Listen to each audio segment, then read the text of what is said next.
Om Ajnanatimirandasya Jnananjana Shalakaya Chakshurunmilitam Dhena Tasmai Shri Gurave Namah.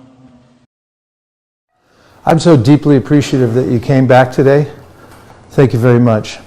It's the happiest place to be when we're all together, working towards goals to please Lord Chaitanya Mahaprabhu. And I'm going to take up where I left off yesterday, but after a little bit of feedback from yesterday, if you can just feedback anything that you processed last night, so to speak, after the program, anything that was a lingering thought that stuck with you, an impression from the overall experience or something specific. It's not a feedback, but something I've been contemplating for a while, because every time I hear about the strong sadhana, and I feel that's like the root, or I would say that's like a water. If you want to grow the plant, you need to water, right? So sadhana is like a water, and that's where I think I'm having trouble. So I feel like until my sadhana becomes strong, nothing will change outside. That's my personal thought. Now that's a powerful realization. It starts from the inside and it goes outside. All success that we have in life begins with our sadhana. And what are the three words that I put together as a necklace for everyone to wear that Prabhupada uses in various places in the books to describe inspirational sadhana? Strict, serious, and sincere. If you want to know the difference between those three things, I wrote about it in my book. A couple more thoughts about anything from yesterday. Here's Naimasharanya Prabhu. He's coming all the way around. This is called Utsahan. Utsahan means spiritual enthusiasm. You don't want to waste a second, and you move fast. Okay. So what really stuck to me was how it's important for us to take a risk. And when we take a risk, even if we are not able to distribute a book, Krishna sees that risk-taking ability. So that really stuck to me. Yes. And this is advocated throughout the Shastra. Srimad Bhagavatam, Tyakva Sudharmam Charanam Bhujam Harer Bhajana Pakvota Patitado Yadi Yatra Kva Babajam Babudamushikim Kovartap Tojatamsam Dharmataha. Narada Muni said, don't be afraid to risk your whole life, because if you get the whole world together, you line everything up perfectly in this world. He said it doesn't really matter at the end. But if you risk everything for Krishna and you jump for the bar, even if you miss, he said it doesn't matter, at least you jumped. And forward progress gets counted, not just in football, but also in bhakti. One more. Yes, Prabhu. So one of the things that when it's taught to me is that we should not be lazy. We should go out and at least try. So if we don't try, then you don't sow the books, then people will not come. So if you don't sow up, then you are not going to do anything with distribution. Correct. And now you can observe the life of Srila Prabhupada. He was never lazy. Every day he said, I do something to write in my books. And he said, drops a day wear the stone away. And he did everything he possibly could to help expand the movement within the time he had. And if we put that type of effort into our own sadhana and expanding the movement also, then we enter into that internal energy of Lord Chaitanya Mahaprabhu.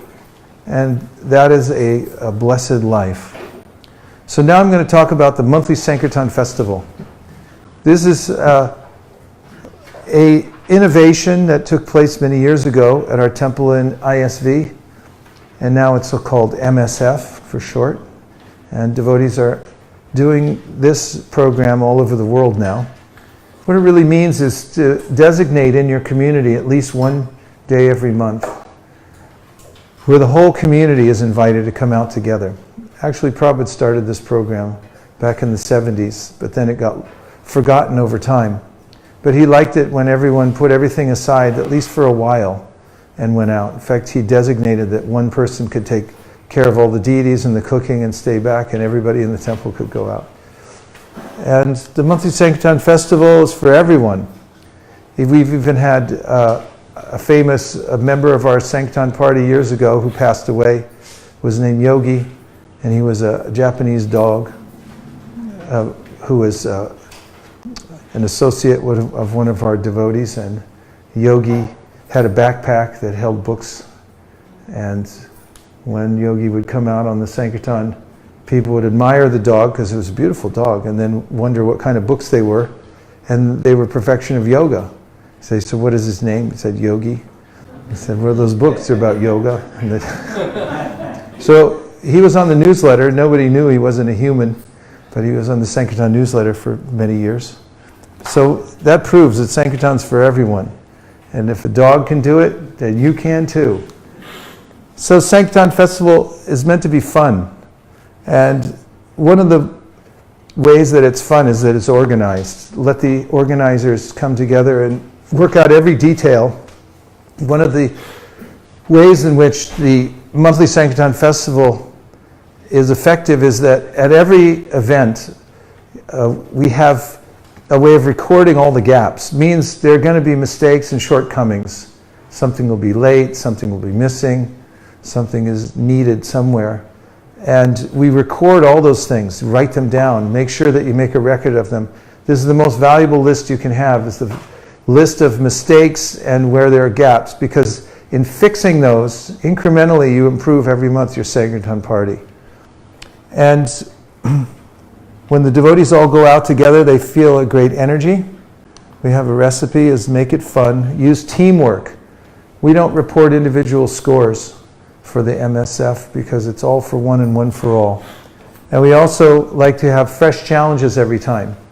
There are various goals that we've set for the MSF at various times, and each one of them is something slightly different. Besides just numbers of books, there are other things like we have the MSF of loving exchanges, where the devotees go out of their way for the 6 loving exchanges, exchanging gifts and reading together, revealing their minds, etc. And then, of course, encouraging the heck out of everybody. You know how to do that? One person knows. She's shaking her head. 2 people know. Well, let's practice. Turn to somebody next to you and encourage the heck out of them. Come on.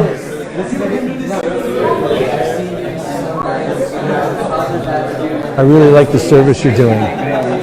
You're very attentive and you're always on time, and I really appreciate it. I always appreciate how you're so enthusiastic and you love to have fun in your devotional service. It's contagious. Thank you very much.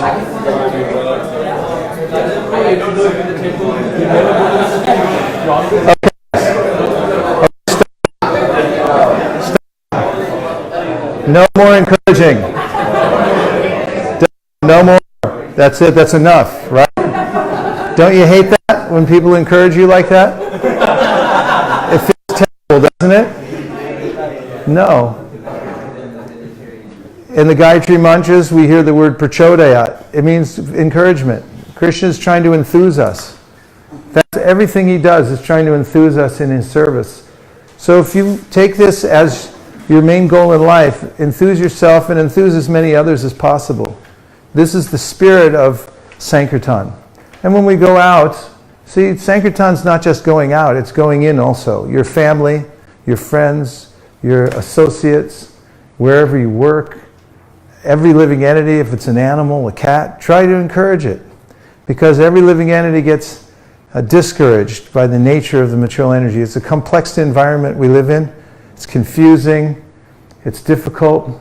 So take time to encourage living entities and fan the spark that you see in them. And you'll notice that life is always there. And that's the marvel of life, is seeing that spark of Krishna inside the living entity come alive when you give some encouragement.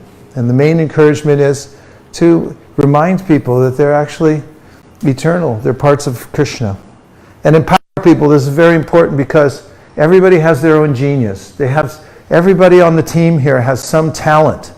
And some people, they hide their talent until it starts to sneak out. And then when you see it, grab it and engage them, empower them, give them some duty to do. And if there's no category of duty, then create a new category.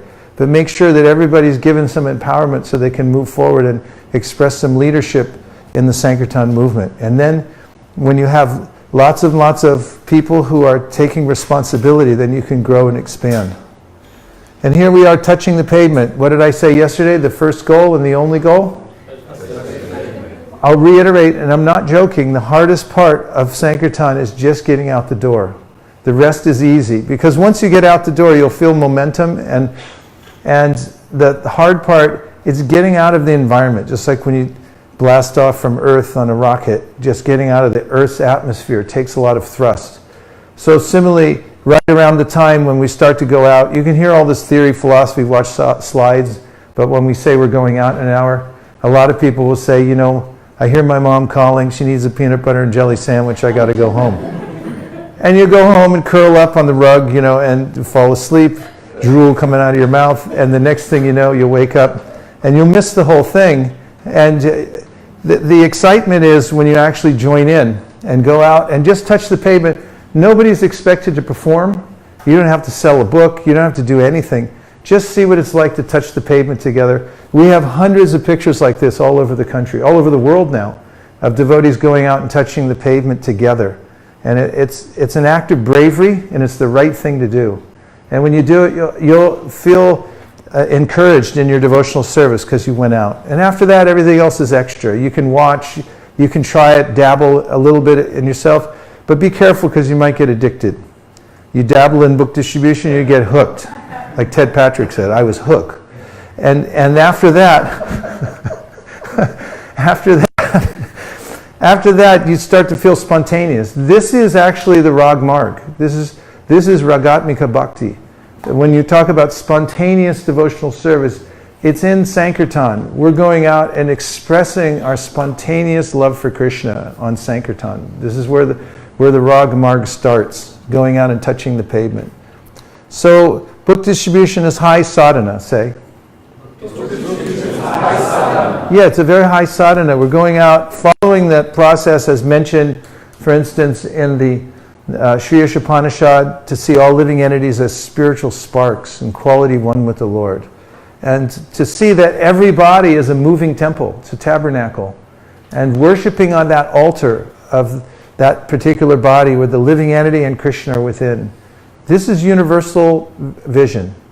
And then a lot doing a little. Don't worry about doing a little bit. That's what everybody likes to is capable of doing. And if everybody does a little bit, then it adds up to a lot. All of us together. Always better service. We're always looking how to make a little bit of improvement over last time. Like my Madanga teacher always said, just be a little better than last time. Make sure that you're a little better than last time.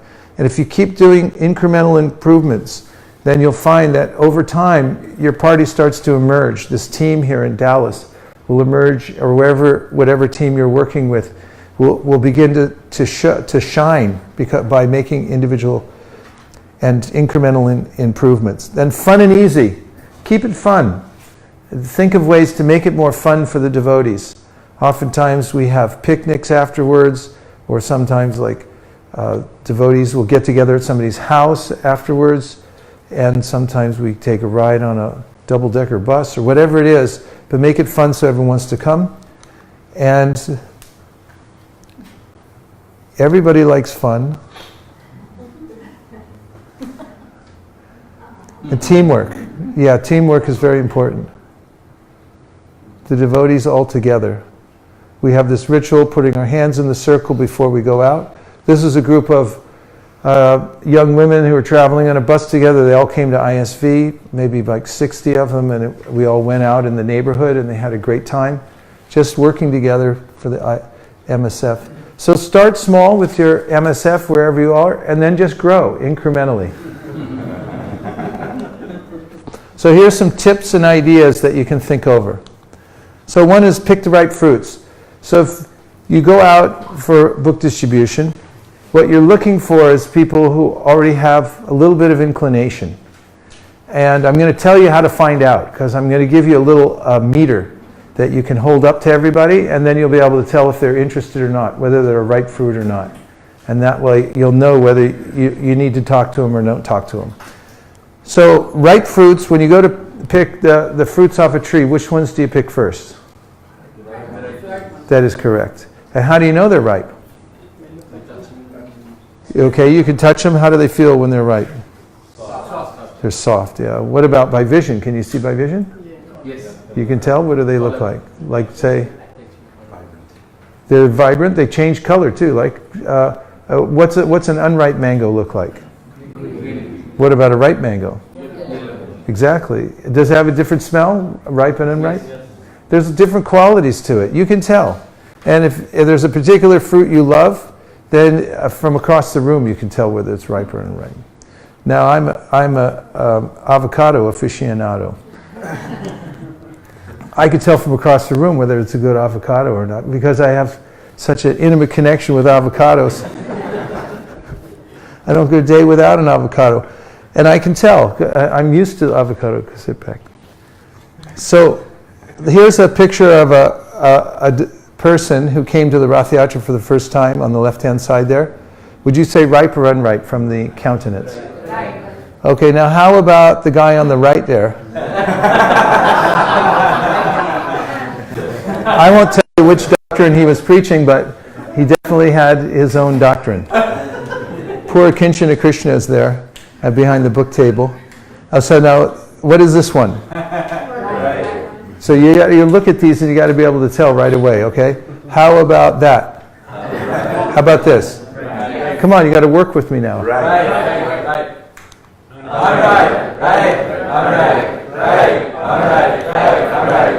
Okay. So get used to it because when you're moving around the world, you have to be able to look and see, ripe or unripe. And the Shastra says, Ishvare taradineshu bali sheshu dvisatsucha prema maitri kripopeksha yakaroti samadhyamaha. That is, the preacher, the one who's going about the world, is always looking to see who's ripe or unripe. And you're looking to find out which ones are open. They're called bali sheshu. It means they're like innocent, like children. They're open to your message. And the other one are called dvishatsu. They're envious. They don't like it. They don't like the very idea of what you're doing. So you're going to find both kinds. So a little quiz. You go to the tree, fruit's unripe, so you grab it. It doesn't come off the vine very easily, so best thing is to pull it and break the branch off and drag it down the street. True or false? False. Are you sure? Yes. I'm not convinced. Are you sure? Yes. Okay, somebody on the street, you see them? They don't pay any attention to you. They're not really interested. So you chase them down the street. You follow them as far as you can, all the way to their car, maybe to their house if you know where they live. And you keep pestering them until they, till they break. Is that what you do? Yes or no? No. I'm not convinced. No. Okay. So that will save you about 80% of your time by just being very selective. This is not a process of convincing people as much as it is a process of selecting. So you have to be expert selectors and look and see in your environment. Be patient and wait for the right one to come along. Wait for a pitch that you can hit. Don't swing at everything. So we also have a process called core and explore. I stole it from Charles Schwab. So core means the investments that you know are solid, and explore means look into emerging funds and all kinds of other experimental things. So in this realm of Sankirtana, it means there are certain activities we know work. You've tried it before to a certain degree. You're getting a good return on your investment when you go out. So keep doing it 80%. But 20% of the time, innovate. Look for, try new lines. Try new places, look around and innovate, brainstorm, find new stuff, because nothing ever stays the same in this world, especially not in Sankirtan. You're not going to be in the same spot all the time. And you'll find that there are all kinds of benefits to diversifying your portfolio and finding out various ways. You should be well-rounded also. Try different spots. Don't just go to the same spot every time, talk to the same kind of people. Challenge yourself. Learn how to talk to people who speak Mandarin, Vietnamese, Arabic, and so forth, and try new spots that scare you 20% of the time. Here's our prime directive. What is our prime directive? Leave everyone with a good impression. What is it? Leave everyone with a good impression. What is it? Leave everyone with a good impression. So if I wake you up at 1 o'clock in the morning and you jump out of bed and I say, what's our prime directive, you'll say? So our main goal, our prime directive is to make sure everybody buys a book. True or false? False. Correct. We don't need to buy everyone to buy a book. What is our prime directive? Leave everyone with a good impression. Our prime directive is to collect a lot of money. True or false? False. Okay, what is our prime directive? Leave everyone with a good impression. Our prime directive is to be #1 on the newsletter. True or false? False. What is our prime directive? Leave everyone with a good impression. You are correct. It's to leave everyone a good impression. If you go out with this mood, don't worry about how many books you sell, whatever you collect. Don't worry about it. Just leave that alone.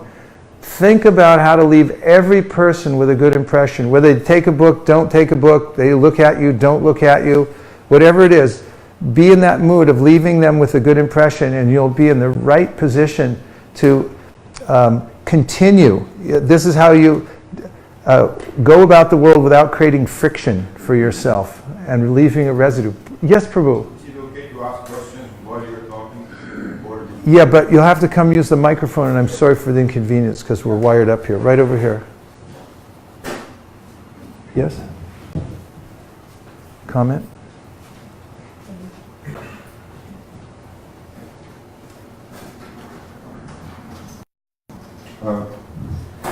Two things came to my mind sharing, and I would love to have your comments on that.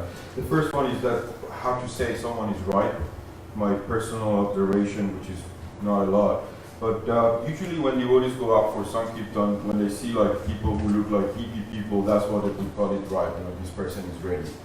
Who's not? I'm going to teach you. Okay. I'm going to give you a little meter, and you can hold it up to people like they used to have on Star Trek, and they'd be able to tell exactly what was going on all the things. Okay. The second thing came to my mind when you mentioned that the main thing is to leave a good impression on people. It immediately came to me that I was also thinking about that, most of the time, that when we come back to the temple and we call out our name and this is the number of books that this person sold, and sometimes we even have like some sort of very nice, beautiful spiritual competitions. Does this go with the mood that you just mentioned about not being so worried about how many books, but we're actually kind of like encouraging people to think that way? Yeah, as I said, at ISV we don't do individual scores. Of course, everyone's welcome to do whatever they want. But when I first instituted this process, no individual scores, senior devotee called our temple and said that wasn't Prabhupada's program. He encouraged individual competition. So the devotee who answered the phone said, okay, why don't you compete with us then? We'll do our program too. And right now, ISV is the 3rd largest distributing book in the world. In America, by far, it's the largest. And our process is that all for one and one for all. We don't report individual scores because I find that it discourages people that are on the lower end of the spectrum. And I want to encourage everybody to participate. The last couple of years, we did $500,000 to the BBT from our tiny little temple. And that's coming about by teamwork. It's coming about by the spirit. We're competing, but we're competing against ourselves. And a lot of temples are trying this out. Core and explore, see how it works for you, at least for the MSF. And if you put your toe in the water and it works for you, then try it. We're not addicted to any particular formula if it's not serving us properly. And it's still competition. The thing is, I've noticed about competition, it's always there automatically in living entities. You don't have to blow on it so hard to get it to flame. Everybody knows who's putting in more and time and energy and so forth, and they'll notice it naturally. But if you emphasize the unity and the working together more, I find it's more fruitful. All the teams that are doing that are excelling in amazing ways. Hope that helps. Okay, I'll give you your little meter later. So leave everyone with good impression. We are ambassadors of goodwill. That's what Prabhupada was when he came to America and traveled all over the world to bring the message of goodwill to the people of the world. We are in the service business. That's what we're in service business. We're serving people. Our motto, always better service. That's called the ABS principle. We're always looking for improvement. So in your own sadhana, make notes. Where can you make improvement? In your team. Make notes. Where can we make incremental improvements? Save that list, because that's the most valuable list you have. Be open for criticism. As Prabhu was saying yesterday, that we have criticism for breakfast. It's crunchy, it's good. Okay, our mood, we are? That's correct. We are Krishna's instruments. So if you're an instrument, you go out, you don't have to worry so much. You just go out and work for Krishna. And I'll teach you a little trick right now. Now, how many of you feel a little nervous when you go out on book distribution? Okay, I'll teach you how to not be nervous. Are you ready? I want you to reach behind your head, and right above your neck, there's a little switch. And when you flip that switch, you change from being a human being. Human beings are always worried. Always. From the time they're born until they die, they're always worried. But when you flip the switch, you're no longer human. You turn into a little instrument machine. Okay? So you turn into a robot, and robots don't care, do they? Are you ready to go into robot mode? When I say 3, 1, 2, 3, flip. You don't care anymore, do you? No. Yeah. Do you care? Yeah, I just wanted to say something. Oh, please, go ahead. Here, you can stay there. They'll give you the mic. It'll fit.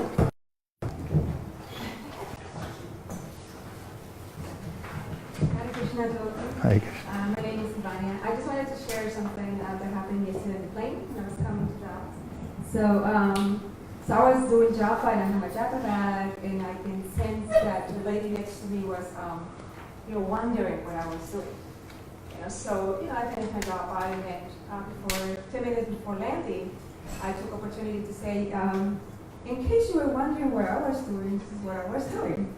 So, and her reaction was like, she was smiling. Yeah, I was wondering. So, take opportunity.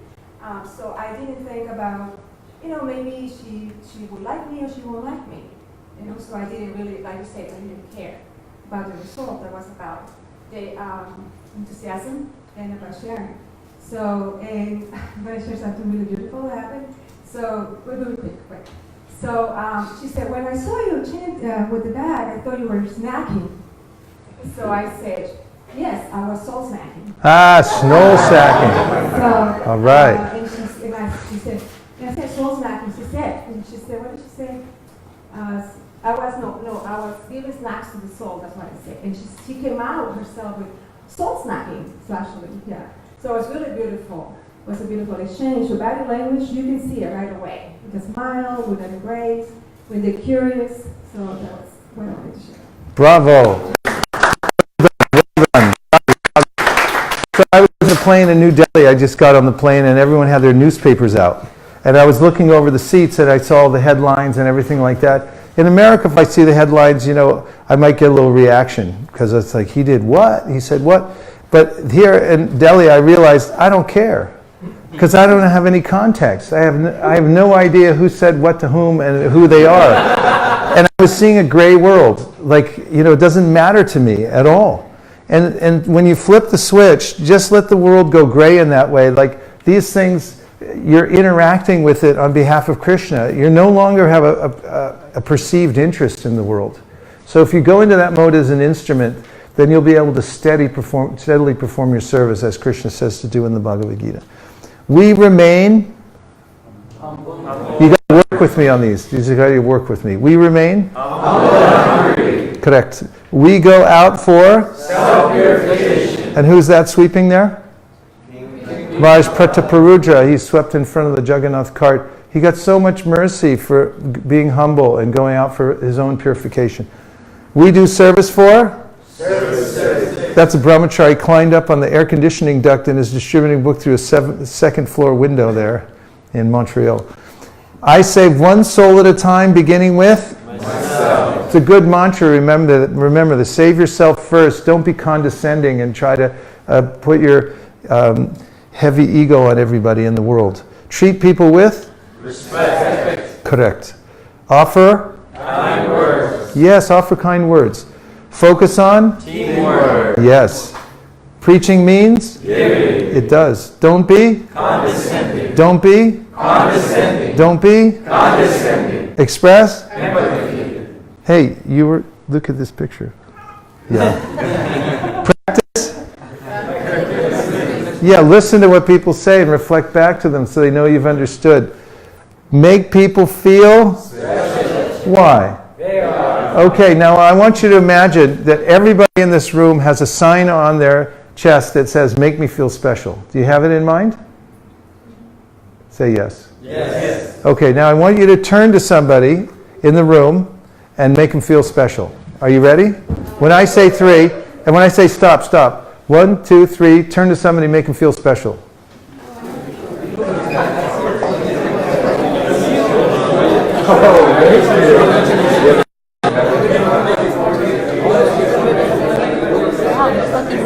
Lucky me. What? Lucky me. Did you have something to say? Thank you. Good, turn to Kalindi, make her feel special. You're a good cat. Okay. Stop.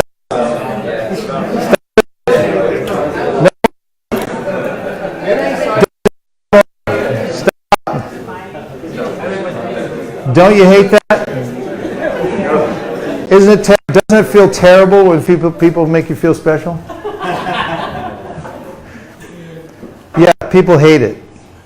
Everyone likes to feel special, and they are. Krishna says in the Bhagavad Gita, "Charyavat pashyati kashirenam charyavat vadati tataiva chanya." He said, if you look carefully, you'll notice every soul is amazing. The most amazing thing, take a minute to focus. The most successful people in the world are ones that take a moment to notice how special people are and just to invest their attention in them for a moment even. It makes all the difference in the world, people will remember. Did you have a point, Prabhu? Microphone.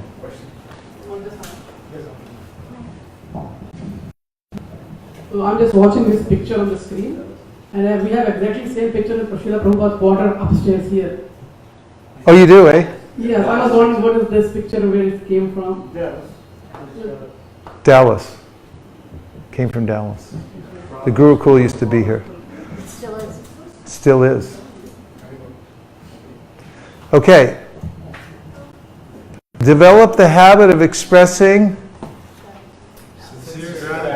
and to people you meet and people you associate with. So make this a way of life. Express gratitude and thanks to people for what they do. Don't take it for granted what people are doing for you. When's the last time you poked your head in the kitchen and told all the devotees how much you appreciate it? I was at Govardhan Hill living in the ashram like I do every year, and I was sitting for prasadam, the most beautiful prasadam in the world.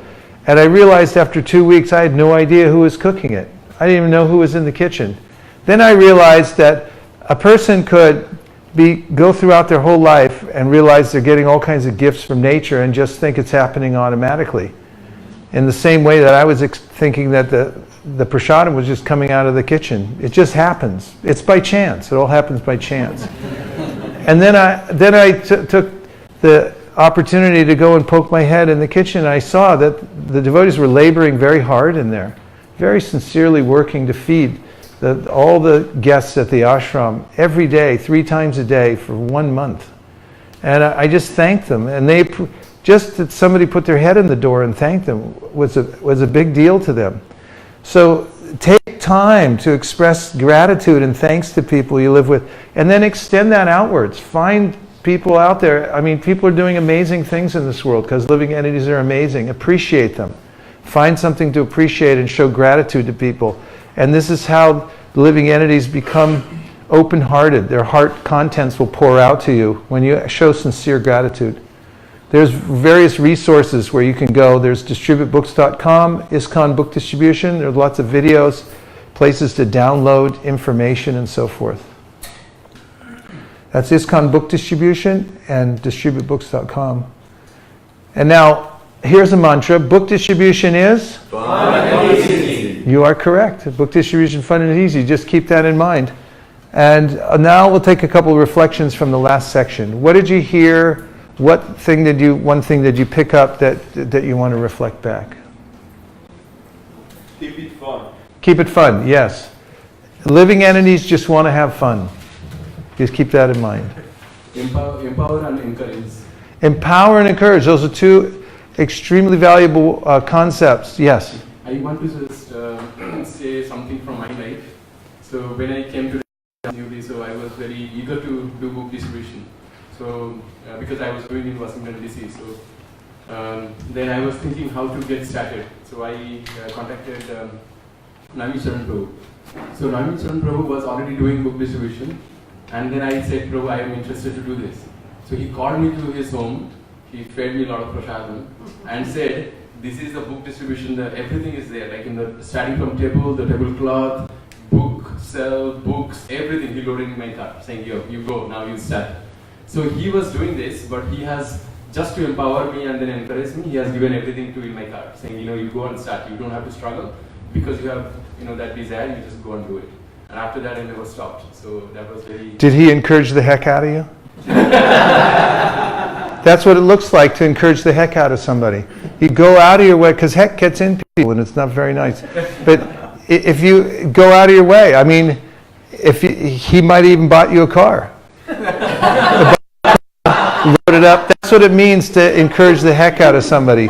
Do everything you possibly can to help them in getting started in their practice of Krishna consciousness and in this sadhana, this high sadhana of book distribution. Help people.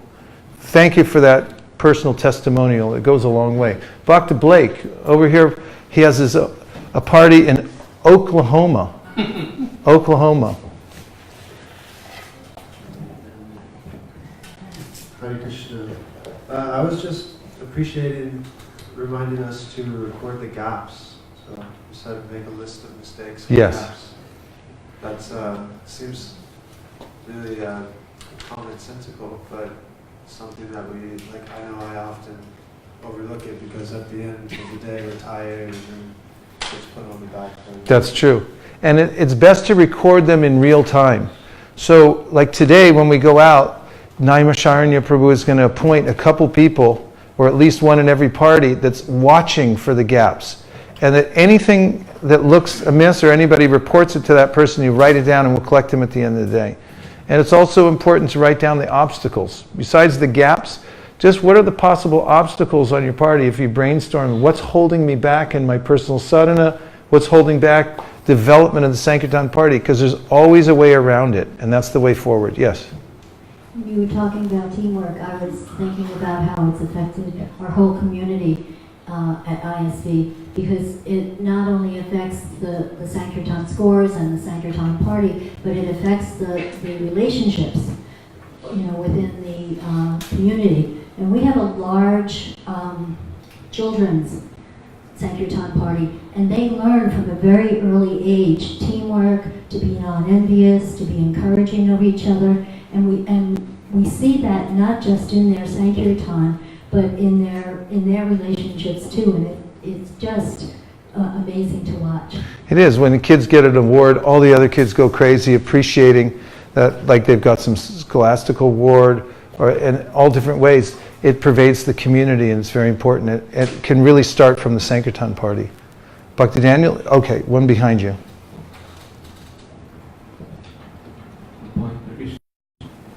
The point you mentioned about book distribution being for self-purification. Yes. I like that a lot. And whenever I'm trying to work for book distribution, one thing I fear is being rejected, people saying no always. And most times when that happens, I literally step out of the place, come and take 2 minutes to sincerely pray to Srila Prabhupada and Krishna, that perhaps may some books go out if you feel. And oftentimes I have felt the reciprocation. And when I go home after that, my joy is not that the book went out, but my joy is that Srila Prabhupada and Lord, they reciprocate with my request, and that helps me in my purification, because I understand that unless I'm able to put a sincere request and effort, it will not be accepted by God. So that helps me for my purification. Thank you very much. It's very helpful. The internal process that we take up when we're on book distribution is how we're working on ourselves, and this is one of the ways it's high sadhana. Yes? 1 hour left. Yeah. Like you said, medical special. I recently started sharing some videos on Facebook, and I had to become. Oh, and I talked to them. I told them, "Hello, spirit souls," and the reaction has been amazing. You know, with kindness and encourage them. So yeah, just wanted to share. Also wanted to share that, like what you said, don't let fear hold you. Sort of like don't let fear hold you back from the enthusiasm to arise. Yes. And like Taman Krishna Swami used to say, you know, where will we be if we don't push? Yes. Thank you very much. Actually, we have to, we only have 1 hour left and we still have to do the training. So hold the reflections until, we're going to have a sharing section afterwards. Sorry to cut it off suddenly.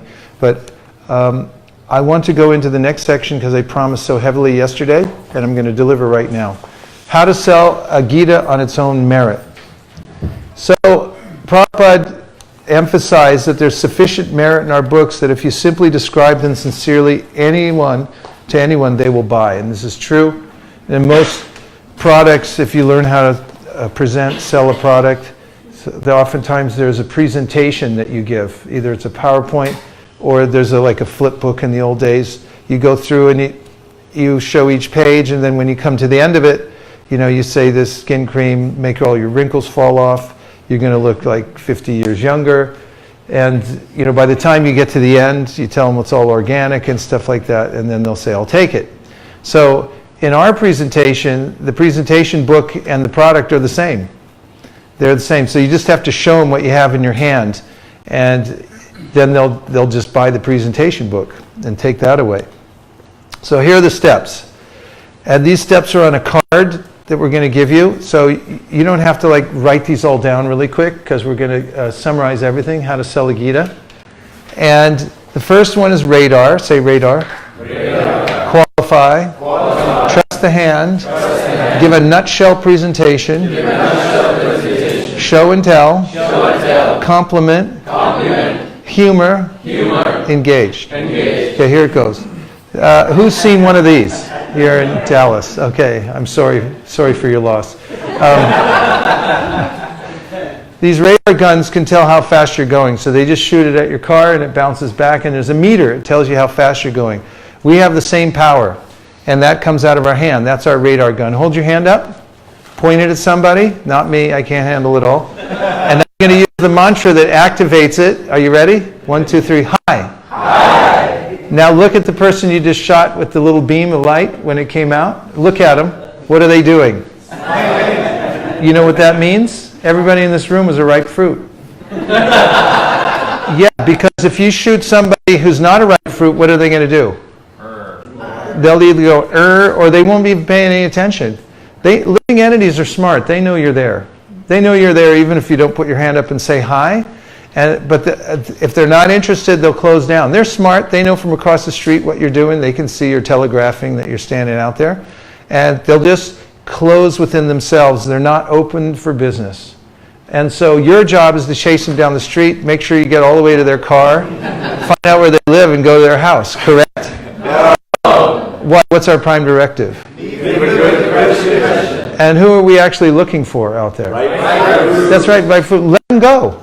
You shoot the radar gun. If you don't get a positive feeling, reading from your radar, from your hand, let them go. Wait till the good pitch comes and then hit it over the fence. Okay, next thing is qualify. Once you see somebody that gives a little glimmer of smile or appreciation back, they notice you because you went like this, hi, and they look back and they go, oh, hi, or at least they smile or something like that. Then you qualify, and the best way to qualify someone is to ask a qualifying question. So if you just go up and jam a book into somebody's gut, they're not going to sure why you're doing it, except they'll take it as aggressive, and the confused mind always says no. So first thing is qualify them so they know why they're getting the book. The question I ask, first I announce where I'm from, and I ask where they're from. So I'm from California. Where are you from? Houston. Fantastic. I love Houston. Here, I'll show you one too. So I qualified him. What was his qualification? What is it? What was his qualification? He's from Houston. His qualification was from, I'm California. Where are you from? San Francisco. San Francisco. I love San Francisco. Here.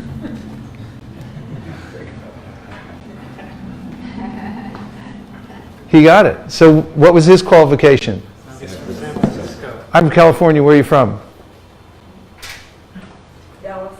Fantastic. I love Dallas. Here. This is from California to Dallas. What was her qualification? From Dallas. We like everybody, wherever they're from. So if you announce where you're from, ask them where they're from, and wherever they say they're from, I'm from Rancho Cucamonga.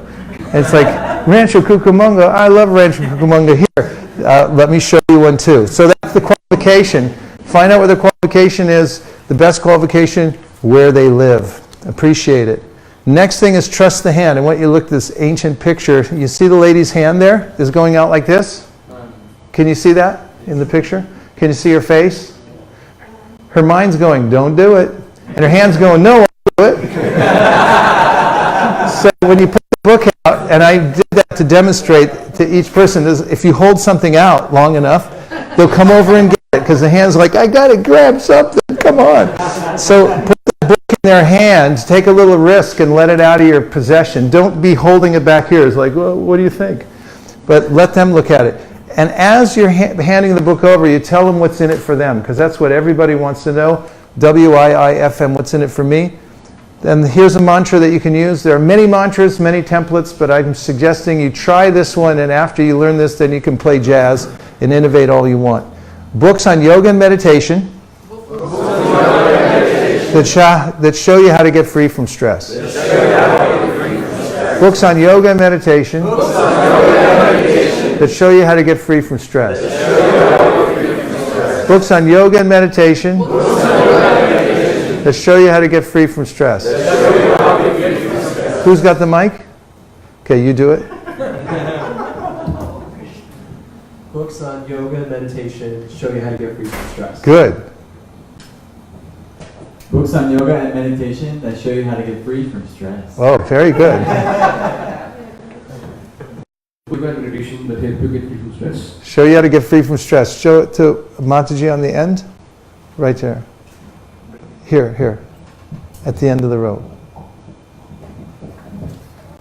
Books on yoga and meditation that show you how to get free from stress. Well done. Bravo. Okay, very good. So books on yoga and meditation show you get free from stress. You can use that mantra till the cows come home. And now I'll teach you a little trick, and that is questions are the answer.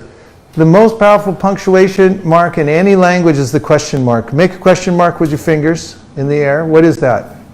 It's a hook. Whoever's asking the questions is leading the conversation. Who is leading the conversation?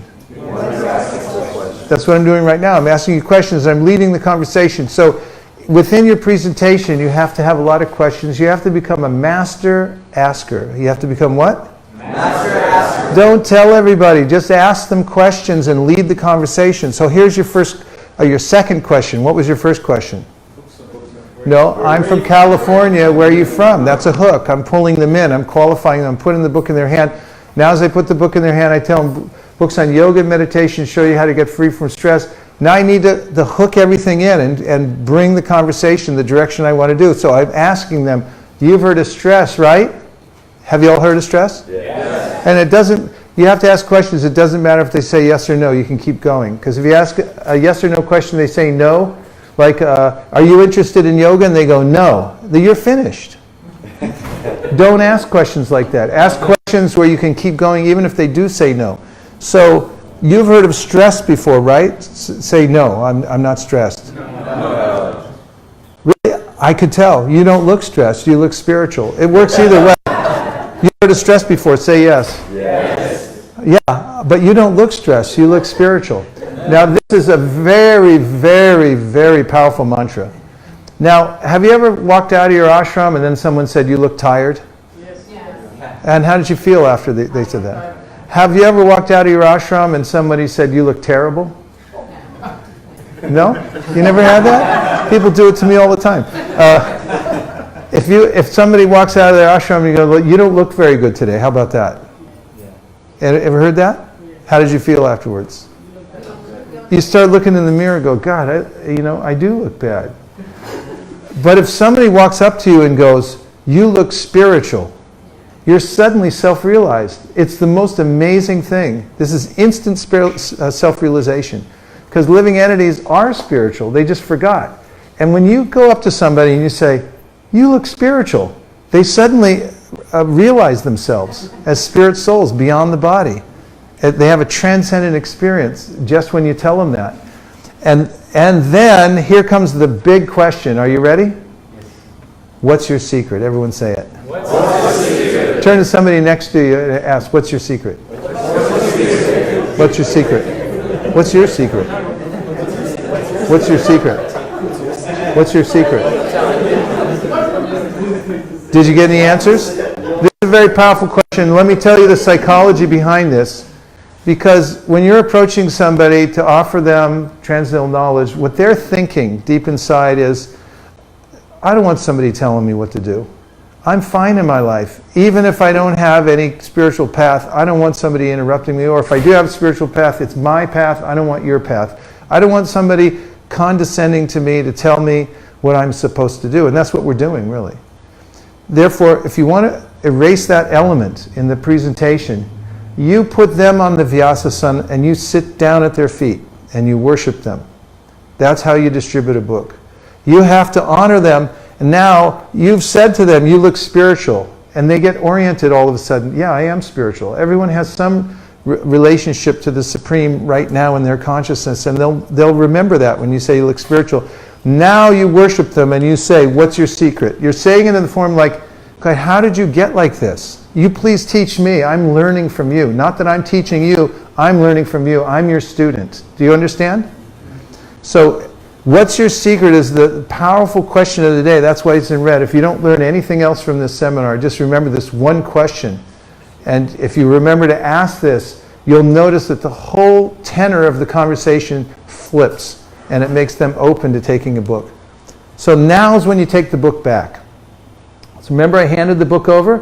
And as I was handing the book over, if you would stand over here, Dr. Blake, I'm saying books on yoga and meditation. Watch the arc of the book that shows you how to get free from stress. Just as that's hitting his hand, free from stress. Now to hold everything in place, I say, you've heard of stress before, right? Because whoever's asking the questions is leading the conversation. You've heard of stress, right? Right, yeah. Really, because you don't look stressed at all. You look spiritual. He's self-realized now. What is your secret? Now he's my guru. He's going to tell me what his secret is. Now, if they're in the mode of ignorance, they'll say I smoke marijuana. If they're in the mode of passion, they say I work really hard, I keep a calendar. In the mode of goodness, they say I do yoga. So you get a number of different answers from people, or they'll tell you about their spiritual path. Then you just appreciate the heck out of whatever their answer is, and that's when you take the book back. And the way that you're taking the book back is you're saying, like, "I knew it. I could tell you were self-realized. I knew you were onto something really good. I'm going to show you your book because you already know about this. You're already on this level. That's why I'm taking it back." You get it? So now I'm taking the book back. Fantastic. Here, I'll show you really quick. I'll show you really quick. Everyone say. I'll show you really quick. How fast are we showing? Really quick. Yeah, because everyone's still thinking, they go, "Is this a Bhagavatam class or am I ever going to get out of here?" So I'm going to show you really quick, and now comes the show and tell. All you have to do is show what's in and on the book. So first thing, turn to the back cover. You've got Thoreau, Emerson, Gandhi, Dr. Martin Luther King Jr., throw in a few extra, people who read the Gita, Einstein, the Beatles, Tupac Shakur. So all those names, you just throw them out like this. You don't have to ask them. You just say, "Look, here's all the names." Throw them up in the air. Next thing, you turn to the Sanskrit in the book, and you point to it. Make it obvious, and you say, "Can you read this?" Dr. Daniel, can you read this? Can you read this? No. And they go, "Ha, I was just kidding. I was just testing you." This is Sanskrit. It's an ancient language. This book's been translated at least 400 times from this language. And now I turn to the, I say out of all the translations, this is the most popular in universities, and that's when I turn to the front of the book, and you'll notice that the universities are there. So the first two I pick out are University of Southern California. You've heard of USC, right?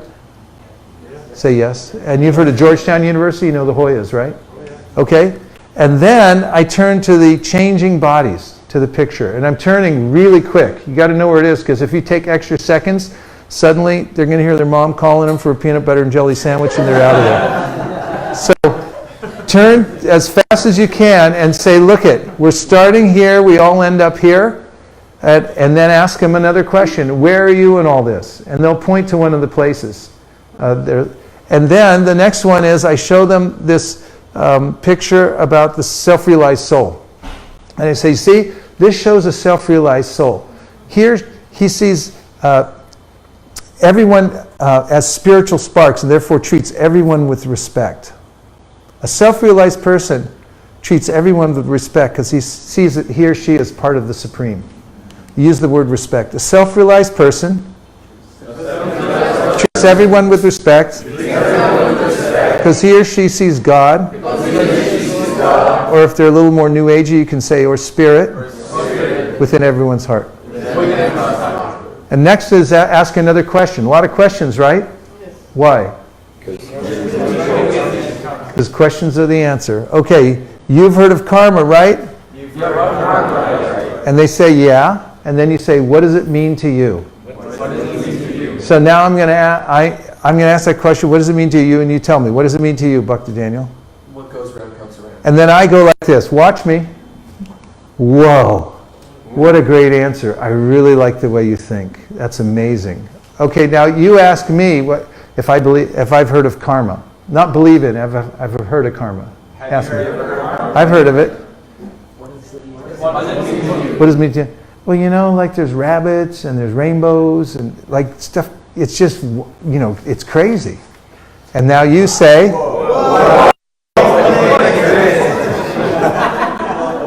this is where you really wind up. You got to use the body language. Just get ready because this adds the energy to push through the last part of the presentation. So try it again. Ask me again. Yeah. What does it mean to you? Well, you know, it's like my Uncle Larry once said, like stuff happens, you know. I really like the way you put things. And oftentimes nowadays I'll say, this is another mantra you can take with you.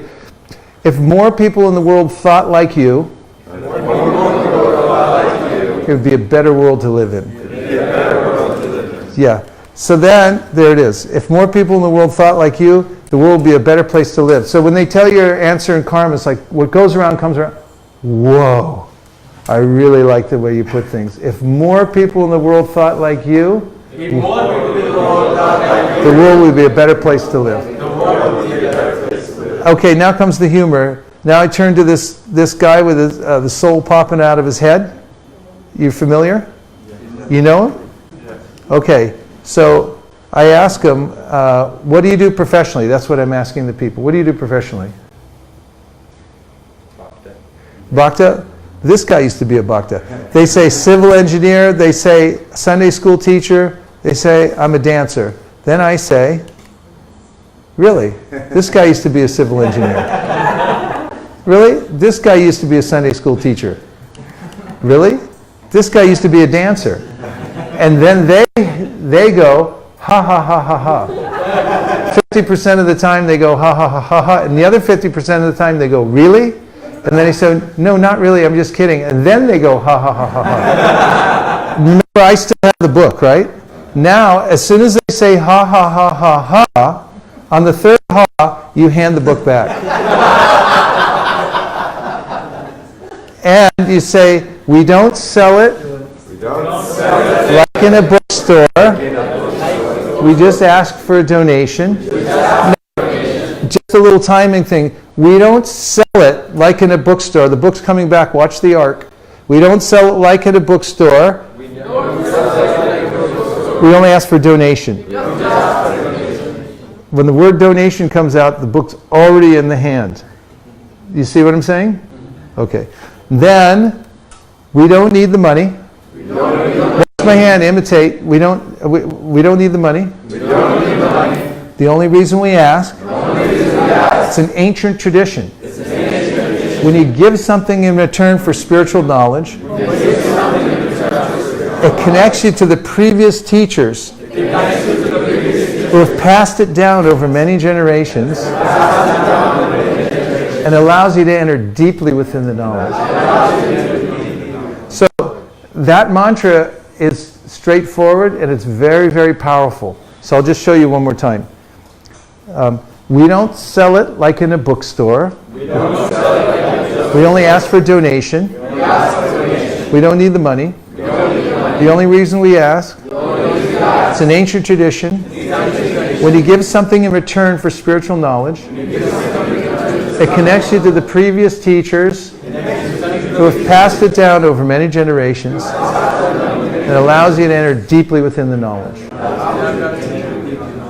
And so they'll ask, like, how much should I give, maybe, right? And we say, we try to keep it under 100. But in your case, we're thinking of making an exception. Okay, so the other thing you can do is, if you want to be more precise, let's thank Dr. Blake. Good job. It costs, with printing, shipping, storage, it costs us about $10. Anything you give over that is a donation. So you can, whatever your cost is here, you can put that number in and say whatever you give over that is a donation, because that helps them a little bit. They say, here's some comebacks, I already know all about this. I say, that's great, I could tell by looking at you. They say, I'm a Muslim, I'm a Buddhist, whatever, and then I take the book back, because I'm handing the book, and I'm handing him, he says, I'm a Buddhist. Here, books on yoga meditation show you how to get free from stress, and the book's coming back now at me. Because? I'm a Buddhist. Oh, sorry, here. The Buddha book. Okay. Don't reject it, because whatever you resist will persist. And take it back. If their mind's already rejected and you try to push it back, the resistance will grow. Take it back and give them the next book. And you just keep doing that. I was in Hong Kong, guy did 7 books, and they took the 8th one. Because I just kept taking him back and giving him the next one. And finally he goes, okay, I'll take it. So, okay, so the next one, are you selling this? You ever heard that? Yes. We refuse to sell it. It's too valuable. We just take a donation. How much should I donate? We try to keep it under 100. But in your case, we're thinking about making an exception. And then we ask them, do you believe in the power of prayer? This is after they give a donation. And they say? Yes. Or they say? No. And then I say, perfect, I'll give you a mantra. They don't like prayers, they like mantras. Then please repeat after me, and then we say, Hare Krishna. Hare Krishna. Krishna Krishna. Hare Hare. Hare Rama. Hare Rama. Rama Rama. Hare Hare. Then we give them prasadam, right? Say yes. Then we get their contact information if they're willing to give it. Then, and this is one of the best ways to do it, is have a little Q&R code on a little styrofoam. You can just have them point their thing at it, and it goes to a landing board where they can put in their information, something to look into. And then thank them for taking their valuable time. It's been a pleasure meeting you. Leave everyone with a good impression. That's our prime directive. So we're going to touch the pavement today, and anyone who wants to try this program afterwards will have the chance to do it. And before we stand up and practice these mantras on each other, I just want to mention about how to distribute a book in a foreign language. So today, let's say you meet somebody that speaks Arabic, and when you do you have Arabic books? Yes. Okay. Here's Arabic. Yes. Okay. Here's Arabic. Should be in your stack somewhere. So you meet somebody who speaks Arabic, and if you can do Salam Alaikum. All you have to do is hand them the book in their language, and then show them the language card. Hand it to them. Hand them the card in their language. And then here's mountain pose. You just stand up like this.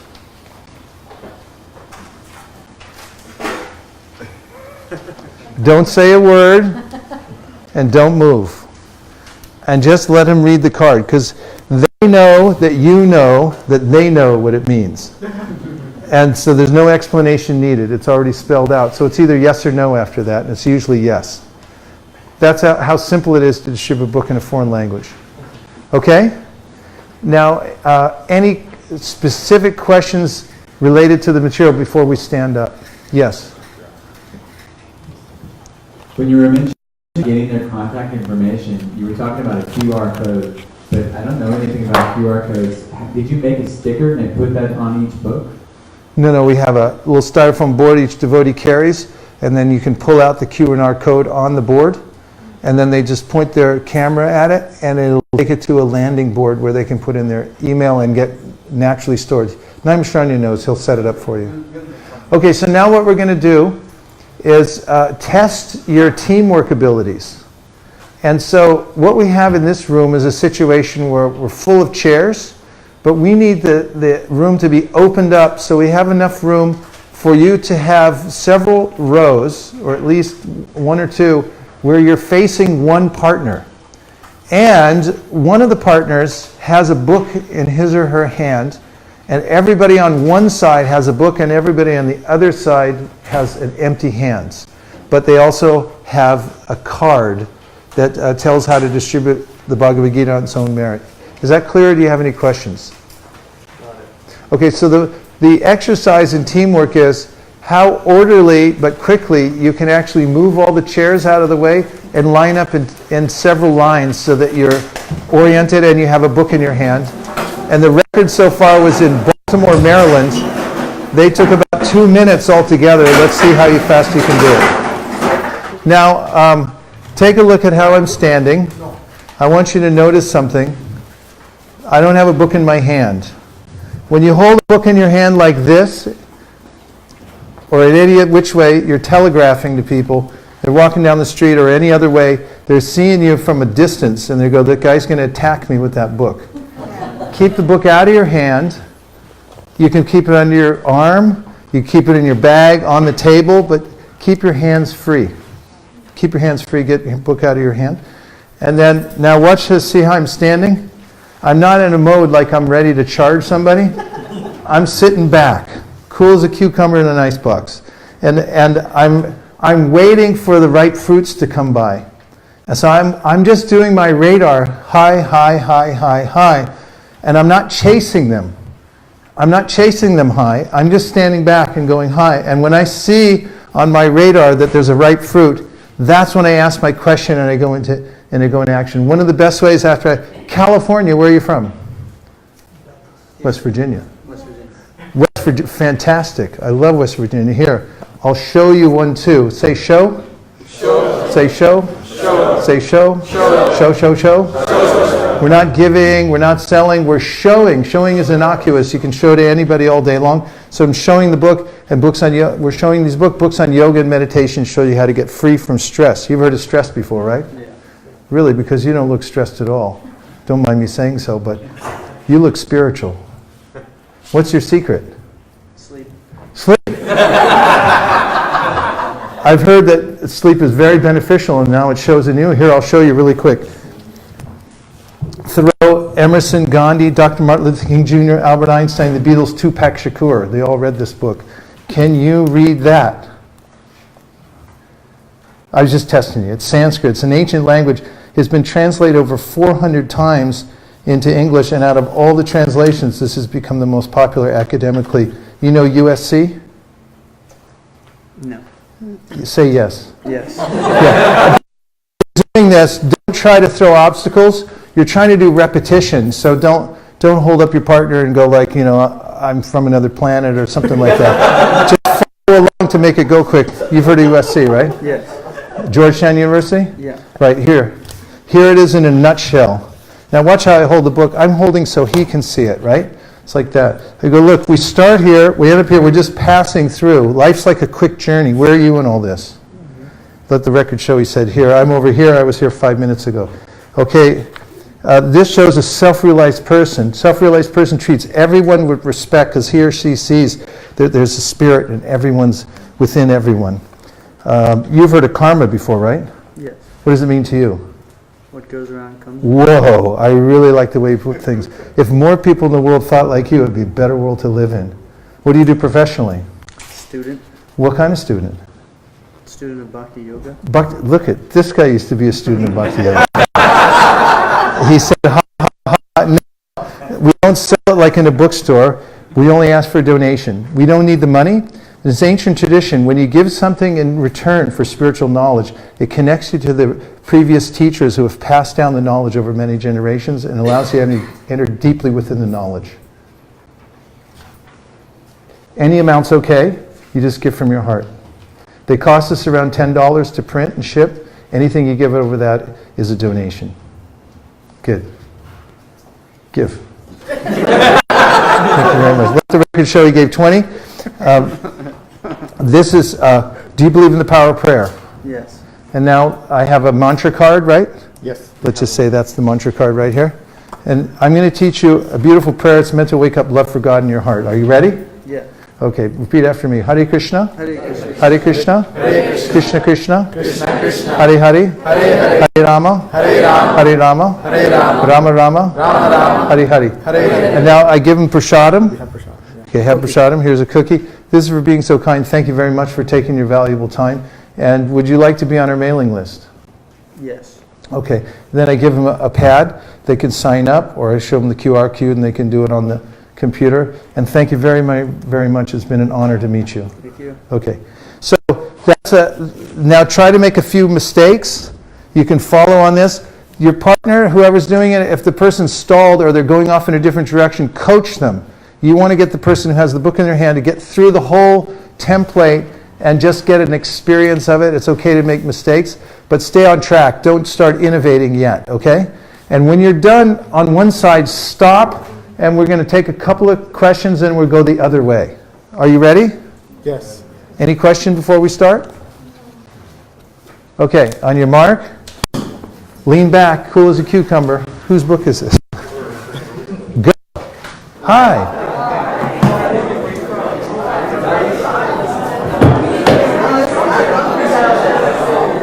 Oh, yeah, put your heart into it. Don't be insincere. That's the solution. If you love people and you actually deeply appreciate where they're from, then it'll come out.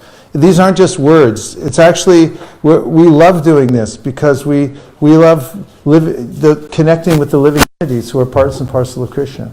So all you have to do is just mean it when you say it. It's not just empty words. It's not just, although it is a template to give you a little training to get started. It's a little Vaidhi in the beginning. After a while it becomes raga or spontaneous because we actually do appreciate there's a soul inside and you're connecting. But you need a little framework to help support the spontaneity. Otherwise, they won't be able to get the communication right. And so you need a little bit of scaffolding to hold together the thing until it becomes spontaneous. Then you'll be okay. All right? I'll practice. I can tell you look convinced. Hare Krishna. Okay, yes? What about shyness? When you have enthusiasm but you feel shy? Then use your little switch in the back. For shyness, nervousness, there's a switch back here. Flip the switch and become non-human. Humans are shy, humans are nervous and everything like that. Be a robot, don't be human, okay? But don't tell anybody I said that. Just flip the switch and turn off your emotions and just be an instrument. You can do it. It's actually possible. Any last things? Yes, Prabhu. When holding the Bhagavad Gita like this, Yeah? do you commonly carry other small books? Yeah, I like to keep a few other books. I usually have a book bag on my shoulder, and then either I'll have a book in my hand or I'll have somebody next to me holding the book so my hands are free, so they don't get spooked.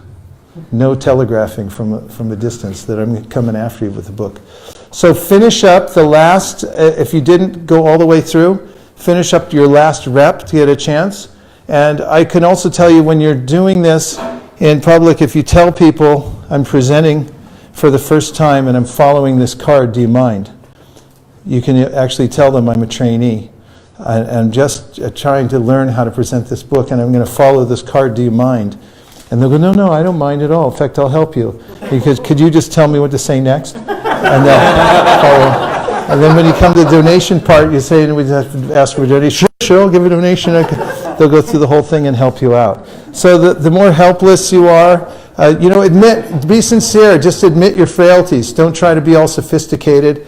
Just be friendly and from the heart and present to the best of your ability, and it'll be fine. Krishna will help you from within. Okay, so finish the last thing, and we're going to sit down and get orientation for how we're going to do the hardest part of our program, which is troop movement, and then touching the pavement. And after that, we're done for the day. After we touch the pavement, take a picture of us all touching the pavement in the same place. Are you ready? Finish. Haribol. Natari Armarman, Natari Armarman, Natari Armarman, hey, Natari Armarman, Natari Armarman, Natari Armarman, Natari Armarman.